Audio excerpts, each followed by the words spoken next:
हर बार हर time पे ये पूछा ही जाता है, अल्ट्रा इंपॉर्टेंट है, उसके ऊपर ध्यान दो। शॉर्ट में समझा देता हूँ एकदम सिंपल में। आज तीनों लैंग्वेज यूज करूंगा, हिंदी, इंग्लिश एंड मराठी। तो मेंस्ट्रुअल साइकिल में क्या होता है, actually takes place in the ovary, ovary में ट्रांसफर टेक्स प्लेस होता है, और ओरी के लिए देखा जाए तो यूटेरस में, specially in the uterus. It is a cyclic change, ये साइक्लिक चेंज होता रहता है, जैसे साइकिल अपना राउंड हो जाता है, तो एवरी 28 के डेज के बाद ये रिपीट होता है, हर 28 दिन के बाद your menstrual cycle get repeated. Okay, और इसको रिस्पॉन्सिबल है गोनाडोट्रोपिन हार्मोन, एक हार्मोन है जो अपने पिट्यूटरी ग्लैंड है उसको रिस्पॉन्सिबल रहता है। गोनाडोट्रोपिन हार्मोन रिलीज होने के बाद ही ये सब होता है आपका गोनाडोट्रोपिन हार्मोन। और होता है क्या है, जब मेंस्ट्रुअल साइकिल आता है तो एक दो ओरी है, दो में से एक में या दो ओरी में से जो एक है वो बाहर आता है। सिंपल, इसको 4 फेज में डिवाइड किया गया, मेंस्ट्रुअल साइकिल को 4 फेज में। There is a menstrual phase, your follicular phase, your ovulatory phase and your luteal phase. So first of all, your menstrual phase. What happened in that? The beginning of menstrual cycle is when the first day, that is starting of the blood loss, or you can say the menses. पहले दिन जब blood loss होता है, body से blood का discharge होता है, वहाँ पे आपकी menstrual cycle शुरू होती है। This is up to 5 days. Generally 5 days की रहती है, but approximate it's last up to 3 to 7 days. Okay, menstrual phase. When the blood flow, loss of blood gets started, at this is your beginning. तो per day 20 ml जो blood है वो per day loss होता है, और 5 दिन का कितना होम है 100 ml। So in the total menstrual cycle 100 ml blood gets loss to the vagina. तो उसमें ब्लड में क्या रहता है, your blood, your tissue fluid, your mucus and your endometrium layer. Uterus के अंदर जो एंडोमेट्रियम लेयर रहती है ना, लास्ट टाइम बताया था, वो वहाँ पे वो डिस्चार्ज होता है, वो इंफीरियर बेड में वो सारी चीजें आ जाती थी। तो क्यों आता है, तो आपको बताएं कि oestrogen and progesterone, oestrogen progesterone इसकी लेवल जो है वो डिक्रीज हो जाती है। ईस्ट्रोजन एंड प्रोजेस्टेरॉन की लेवल डिक्रीज हो जाती है। ये डिक्रीज होने के कारण प्रोस्टाग्लैंडिन रिलीज करके क्या करता है, जो एंडोमेट्रियम वॉल रहती है यूट्रस में उसको ब्रेक कर देता है। एंडोमेट्रियम जो वॉल रहती है उसको क्या करता है, ये ब्रेक कर देता है। अब ब्रेक होने से वहाँ पे इंजरी होगी तो ब्लड लॉस होगा, तो वो क्या करता है, एंडोमेट्रियम लेयर ब्रेक हुई तो एंडोमेट्रियम लेयर पूरा थिन हो जाता है, क्योंकि पूरी की पूरी लेयर उसमें चली जाती है, पूरी थिन हो जाती है एकदम 1 mm, it just get 1 mm till there thickness is lower. Okay, oestrogen progesterone की लेवल कम होने से प्रोस्टाग्लैंडिन बढ़ जाता है, उसके वजह से आपका एंडोमेट्रियम लेयर ब्रेकडाउन होता है, तो वजह से पूरा जो ब्लड है वो 5 दिन कंटिन्यूसली आपका लॉस हो जाता है, कंटिन्यूसली। अभी जनरली यहाँ पे इंजरी हो गई, कट गया, ब्लड वापस आएगा, ठीक है, सेम वो इंटरनल इंजरी होगी, और ये नेचुरली है। उसके बाद जब वो 5 दिन ब्लड फ्लो होता रहता है तो वहाँ पे क्लॉटिंग होती नहीं, क्योंकि फाइब्रिनोलाइसिन का जो हार्मोन है वहाँ पे प्रेजेंट रहता है, क्योंकि वो 5 दिन कंटिन्यूस ब्लड को फ्लो करने देता है। सिंपल सी बात है। उसके बाद एमसी कब आती है, अगर एक फर्टिलाइज हुआ नहीं तो। ओके, अगर लेडी प्रेग्नेंट है, फीमेल प्रेग्नेंट है तो एमसी नहीं आएगी, but if she is not pregnant there menstrual cycle is going on. अगर एक फर्टिलाइज होता है तो उसको 9 महीने आने की जरूरत ही नहीं। अगर एक अनफर्टिलाइज रहता है तो मेंस्ट्रुअल साइकिल आता है, उस फेज को हम बोलते हैं व्हाट कैन क्या है, अ फ्यूनरल ऑफ अनफर्टिलाइज एग, मतलब वॉश करना, जो आपका जो ये क्या बोलते हैं उसको, जो मेस्टम यूटरस हो गया पूरा वॉश कर देता है, पूरा ब्लड बाहर निकल देता है। अब during this 5 days there is a follicles, I told you the follicles, follicular phase, the follicle get trying to develop with the help of follicle stimulating hormone, FSH mean follicle stimulating hormone, उनकी मदद से वो develop होने लगता है। Second phase और follicular phase, यहाँ पे क्या होता है, this phase is between menstruation and the ovulations. अब ओवुलेशन क्या है, यहाँ पे आपका दिस इज योर फेज, ये फेज तो 5 दिन में खत्म हो गई, ठीक है, ब्लड लॉस तुम्हारा रुक गया। अब मेंस्ट्रुएशनच्या नंतर ओव्युलेशनचे फेज आहे, मेंस्ट्रुएशन टू ओव्युलेशन म्हणजे 5th day to 13th day, I right, 5व्या दिवसापासून 13व्या दिवसापर्यंत जो गॅप आहे ती झाली तुमची follicular phase.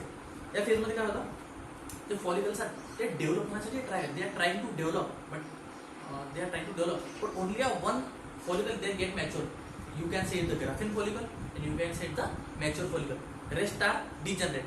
Age I told you follicular structure, remember guys, okay, एक फॉलिकल जैकेट डेवलप होगा उसको ग्राफियन फॉलिकल या फिर मैच्योर फॉलिकल बोलेंगे, दूसरे बाकी कुछ जो है वो डीजनरेट हो जाएंगे। ओके, वो जब डीजनरेट हो रहे उसको बोलेंगे ऍट्रेसिया, जे फॉलिकल डीजनरेट होतात त्याला ऍट्रेसिया म्हणतात, थोडं फास्ट होतं। ओके, आणि जे बाकीचे सेकंडरी फॉलिकल आहेत ते डेव्हलप होतात GnRH च्या थ्रू, गोनॅडोट्रॉपिक रिलीजिंग हार्मोन. हे हार्मोन्स इन्फ्लुएन्स करतात आणि हे इन्फ्लुएन्स केल्यानंतर काय होतं, FSH चं स्टिम्युलेशन होतं, फॉलिकल स्टिम्युलेटिंग हार्मोन, ज्याने काय तुमचे फॉलिकल स्टिम्युलेट होतात. तर या फेजमध्ये हे होतं. ओके, सिम्पल आहे. फॉलिकल्समध्ये काय primary secondary follicle Graafian follicle मध्ये मॅच्युअर होतो. मॅच्युअर झाल्यानंतर बाकी डी जनरेट होता, हा एकटा डेव्हलप होतो. डेव्हलप झाल्यानंतर हा मॅच्युअर फॉलिकलमध्ये डेव्हलप होतो. त्यानंतर काय होतं, स्टेप बाय स्टेप जे मेस्ट्रुअल फेजमध्ये एंडोमेट्रियम तुमचं ब्रेक झालेलं आहे, तर ते परत 5 दिवस तुमचा ब्लड लॉस गेला. 5 दिवस ब्लड लॉस गेला ना, मग एंडोमेट्रियम लेअर परत बनायला सुरुवात होते. तिथे ब्लड व्हेसल्स, तिथे लिम्फ, तिथे म्युकस, तिथं लुब्रिकेटिंग फ्लुइड जे आहे, कोगुलेशन इज देअर, ते परत रिजनरेट होतं तिथं. म्हणजे ही जी लेअर आहे, ही आतली पूर्ण layer as it is regenerate तिथं होऊन जाते. ब्लड व्हेसल्स पूर्ण तिथं जसं होतं आधी तसं येतं. ओके, आणि जी एंडोमेट्रियम थिकनेस आहे ती 3 ते 5 mm पर्यंत जाते. ती थिकनेस आहे ती किती, 3 ते 5 mm पर्यंत जाते.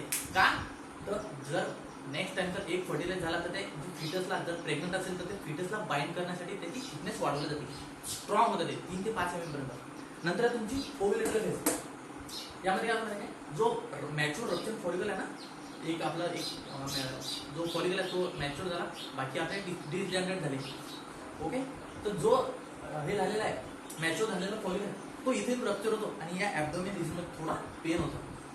त्याचा जो रिझन आहे तो तिथं रप्चर होऊन जातो. ओके, या फेजमध्ये तेवढा आहे, पण तो मेनली 14व्या दिवशीच होतो. पहिले 5 दिवस तुमचे मेस्ट्रुअल फेज, सेकंड 5 to 13 दिवस ओव्युलेटर फेज, फॉलिक्युलर फेज, आणि ओव्युलेटर फेज 14 डे, शॉर्टेस्ट आहे, एका दिवसासाठी तरी तो एक काय करतो. ओके, इथपर्यंत आहे मॅच्युअर फॉलिक्युलर रप्चर होऊन जातो. कशामुळे, ल्युटिनायझेशन हार्मोन आणि ॲब्डोमेनमध्ये थोडा पेन होतो. Last is your luteal phase. You can also call is the secretory phase. This is your longest period. ही जी फेज आहे ती सगळ्यात मोठी आहे. का, ती स्टील 15 to 20 डेज. जसे सांगितले की सायकल तुमची 20 डेजला रिपीट होते, तर 15 दिवसापासून 28 दिवसापर्यंत ही सायकल कंटिन्युअसली चालते, मीन्स 14 दिवस. ओके, याच्यामध्ये काय होतं, लॉंगेस्ट सायकल तुमची जो सेकंडरी जो ऊसेक तुमचा रिलीज झालेला आहे ना, तो इस्ट्रोजन आणि प्रोजेस्टेरॉन सिक्रेट करतात, हार्मोन सिक्रेट करतात आणि बाकी. ओके, आणि हार्मोन सिक्रेट आणि बाकीचे तुमचे हे फॉलिकल्स जे डीएनएचे ग्रुप कशामध्ये गेले, कॉर्पस ल्युटियममध्ये, तो सुद्धा तिथं इस्ट्रोजन प्रोजेस्टेरॉन सिक्रेट करतात, इन्हिबिट करते त्याला. आणि जर एक आला तो 24 तास तो एक तिथं राहते. किती, 24 hours. If there is a fertilisation, तो या 24 तासात फर्टिलायझेशन होऊ शकते, अदरवाईज ते डिजनरेट होतात. 24 तास त्याच्याकडे तो एक जो आहे मेल एक फिमेल एकला 24 तास बाइंड करून ठेवतो. फर्टिलाइज नाही झाला तर ते 2 वीक नंतर तिथं व्हाईट कार एक त्याच्या बॉडीतून काढून टाकतो. त्याला म्हणतात कॉर्पस अल्बिकन्स. तो व्हाईट आधी ठेवला, 24 तास ठेवला, नाही फर्टिलाइज झाला बाहेर बॉडीच्या, त्याला म्हणतात कॉर्पस अल्बिकन्स. त्यानंतर the corpus luteum releases progesterone. Corpus luteum जे फ्लॉवर लाईक स्ट्रक्चर असतं ना, बोललो तुम्ही तुम्हाला ओळीमध्ये, ते प्रोजेस्टेरॉन आणि इस्ट्रोजनला इनिबिट करतो, सिक्रेट करते. त्याला सिक्रेट केल्यामुळे ते एंडोमेट्रियम लेयर आहे ना, ती एवढी थिकनेस होते, ॲज इट इज सांगितलं तुम्हाला 8 ते 10 mm. जर प्रेग्नन्सी असेल तर ते बाईंड करायला लागेल ना. फिटस आहे, फिटसमध्ये युटेरस आहे, ही एंडोमेट्रियम लेयर. हा फिटस इथं बॉडी लागेल ना, तो बेबी जो तिथं बॉर्न होईल ना, ही लेअर ती मजबूत पाहिजे ना इथं. It should be strong to hold the baby, to hold the foetus in the embryo. Okay, त्याच्यामुळे FSH मध्ये फॉलिकल स्टिम्युलेटिंग हार्मोन. नाव here are some precautions for females when there is menstruation to take care of itself. जो V area है, you have to clean the V area when your menstruation period is there. V area must be clean. You have to use the sanitary pads, sanitary napkins, and sanitary napkins you have to change every 4 to 5 hours. Every 4 to 5 hours you have to change the pads and the napkins is there. You have to maintain the distance and maintain the personal hygiene to avoid the bacterial infections, because in that V area there are, when the menstruation period is going on, in that area there is a bacterial infections are there.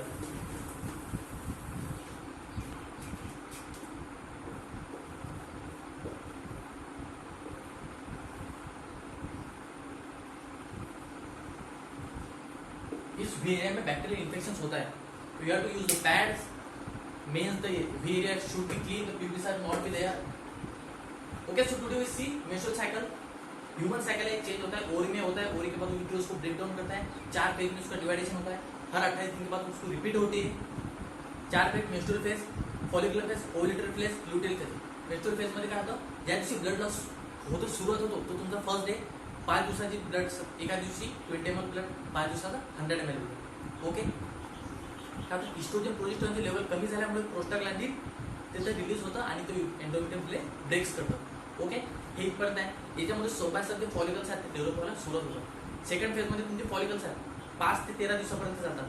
Okay, एक follicle तुमचा develop होतो Graafian फॉलिकलमध्ये, बाकी degenerate होतात. त्यानंतर जे आणि step by step जे 5 दिवसात एंडोमेट्रियम लेअर ब्रेक झाली ते blood vessel endometrium as it is जसं तसं रिजनरेट होतं. थर्ड फेजमध्ये जो मॅच्युअर झालेला फॉलिकल आहे तो रप्चर होऊन जातो. लास्ट फेजमध्ये 14 ते 28 पर्यंत. त्याच्यात काय होतं की जो म्हणजे मेस्ट्रुएशन त्यानंतर ओव्युलेशन पर्यंत पहिली फेज, मग तिथून तो एक फर्टिलाइज होतो तिथं, मग इस्ट्रोजन प्रोजेस्टेरॉन हार्मोन सिक्रेट होतो, एंडोमेट्रियम लेअर पूर्ण थिकनेस येते. एकदम सिंपल आहे, सिंपल भाषेत सांगितलं, मराठीत सांगितलं समजण्यासाठी. आणि अल्ट्रा इम्पॉर्टंट आहे. Every time there is a questions ask in your examination, having board, NEET, NCERT, MCQ, कुछ भी बोला. Okay, thanks so much.